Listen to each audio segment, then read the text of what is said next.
जय भारत जागृती न्यूजमध्ये आपल्या सर्वांचं स्वागत आहे। दर्शक हो, वंचित बहुजन आघाडीची पुणे शहराची नवीन कार्यकारिणी गठीत करण्यात आलेली आहे आणि पुणे शहराचे अध्यक्ष म्हणून ॲडव्होकेट अरविंद तायडे यांची निवड करण्यात आलेली आहे। हे सगळे नवनिर्वाचित पदाधिकारी आहेत, हे प्रसिद्धी प्रमुख आहेत, उपाध्यक्ष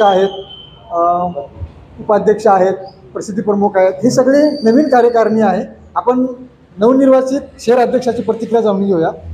तायडे सर, आपल्यावरती फार पुणे शहराची म्हणजे मोठी जबाबदारी आलेली आहे पुणे शहराध्यक्ष म्हणून, काय सांगाल तो? वंचित बहुजन आघाडीचे राष्ट्रीय अध्यक्ष ॲडव्होकेट प्रकाश तथा बाळासाहेब आंबेडकर, त्याचप्रमाणे वंचित बहुजन आघाडी महाराष्ट्र प्रदेशच्या अध्यक्षा आदरणीय रेखाताई ठाकूर यांनी मला पुणे शहराचं एवढ्या मोठ्या स्मार्ट सिटीची शहर प्रमुख म्हणून जबाबदारी दिली। माझ्यासारख्या सामान्य शेतकरी कुटुंबात जन्मलेल्या एका विधी शाखेच्या विद्यार्थ्याला ही जबाबदारी जी दिली, मी या जबाबदारी दिल्याबद्दल पहिले आदरणीय बाळासाहेब आंबेडकर आणि आदरणीय रेखाताई ठाकूर यांचं सर्वप्रथम मी या ठिकाणी आभार व्यक्त करतो, धन्यवाद व्यक्त करतो।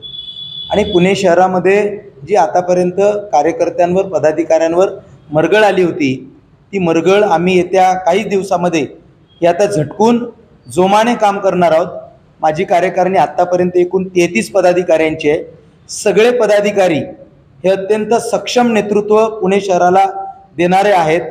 आम्ही 24/7 पुणे शहरामध्ये या ठिकाणी वंचित बहुजन आघाडी वंचितांच्या, शोषितांच्या, पीडितांच्या, कष्टकऱ्यांच्या घरपोच पोचवण्याचं काम करू। मागील 2 दिवसापूर्वी भारतीय निवडणूक आयोगाने आम्हाला वंचित बहुजन आघाडीला संपूर्ण महाराष्ट्रभरातील विधानसभेच्या निवडणुका लढण्यासाठी जे गॅस सिलेंडर चिन्ह दिलं, ते गॅस सिलेंडर चिन्हसुद्धा पुण्यातील प्रत्येक घराघरात आम्ही त्या ठिकाणी पोहोचवू। बाळासाहेब आंबेडकर हे जनमानसांचे, बहुजनांचे नेते कसे आहेत, बाळासाहेब आंबेडकरांनी घेतलेल्या भूमिका ह्या सुद्धा या पुणेकरांपर्यंत पोहोचवण्याची जबाबदारी माझ्यासहित आमच्या सगळ्या कार्यकारिणीवरती आहे आणि ते आम्ही सक्षमपणे पेलू। आता विधानसभा काही महिन्यांवर आलेली आहे आणि अशातच तुमच्यावरती पुणे शहराची शहराध्यक्ष म्हणून जबाबदारी आहे, ती कशी पार पडाल आणि विधानसभेमध्ये काय तुमचं नियोजन असणार आहे, कशी तयारी असणार?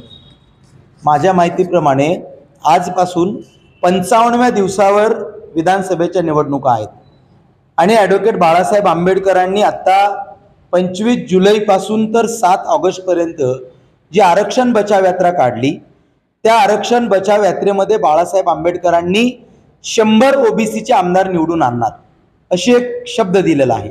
तर त्याचप्रमाणे पुणे शहरामध्ये 8 विधानसभा मतदारसंघ आहेत, त्यापैकी 1 मतदारसंघ हा SC साठी राखीव आहे आणि उर्वरित 7 मतदारसंघ काही ओबीसी असतील किंवा काही ओपन असतील किंवा काही वेगवेगळ्या कम्युनिटीचे, विशेषतः मायक्रो ओबीसीचे कॅन्डिडेट आमच्याकडे भरपूर आहेत। मागच्या 1 महिन्यामध्ये राज्य कार्यकारिणीकडे काही गुगल फॉर्मद्वारे काही फॉर्म भरले गेलेले आहेत। बरेच उमेदवार या ठिकाणी आहेत, ते उमेदवार आम्हाला मीडियामध्ये काही डिस्क्लोज करता येणार नाहीत आणि असे अनेक उमेदवार आमच्या आत्तासुद्धा अनेक संपर्कात आहेत की ते वंचित बहुजन आघाडीच्या वतीने विधानसभा लढू इच्छितात। आम्ही एवढी खात्री घेतोय की किमान वंचित बहुजन आघाडी या विधानसभेमध्ये पुणे शहरातील 8 मतदारसंघापैकी किमान 1 खातं तरी उघडेल, एवढी आम्हाला खात्री आहे।